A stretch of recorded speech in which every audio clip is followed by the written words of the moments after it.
হুঙ্কার দিয়েছিল March two Gopalganj. আর আমরা বলেছিলাম কেন মার্চ টু গোপালগঞ্জ বলল?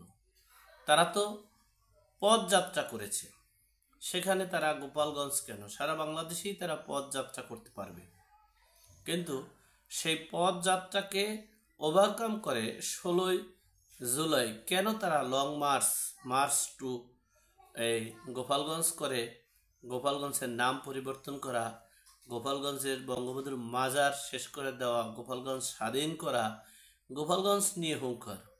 আর সেই হুঙ্কার প্রতিবাদ করেছে এই গোপালগঞ্জের কৃষক, শ্রমিক, আবাল বৃদ্ধ সকলে। আর সেখানে তারা অনুষ্ঠান করতে না পেরে তারা গন্তব্যস্থানে যাওয়ার চেষ্টা করছে, এবং সেই তারা যে কঠিন হুঙ্কার এবং যে মানে যেভাবে গোপালগঞ্জবাসীর উপরে আক্রমণাত্মক হিংসাত্মক কথা বলায় সকল বাসীরা ক্ষিপ্ত হয়ে তাদের গাড়িবহর আটক করেছে।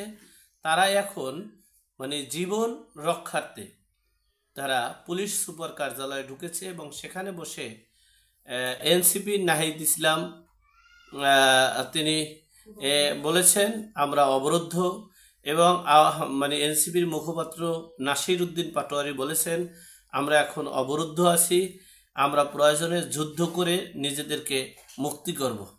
এরপরে আপনারা দেখেছেন হামলা করা হয়েছিল এই আমাদের এনসিপির কিংস হলো হাসনাত আবদুল্লাহর উপরে। সেখানে হাসনাত আবদুল্লাহর উপরে হামলা করে কিছু একটা হয়তোবা তার শরীরে আঘাত লেগেছে। সেখানে তিনি খুব ক্ষিপ্ত হয়ে সকলের উপরে চড়াউত্র হওয়ার চেষ্টা করেছেন, এবং তারা প্রয়োজনে সারা বাংলাদেশে, এবং সার্জিস সাহেবও সেখানে স্ট্যাটাস দিয়েছেন যে সারা বাংলাদেশের যে এনসিপির সমন্বয়কারী বৈষম্য বিরোধী নেতাকর্মীরা যারা আছেন সকলে গোপালগঞ্জ চলে আসেন, গোপালগঞ্জকে স্বাধীন করতে হবে, আমাদেরকে মুক্তি করে নিয়ে যান।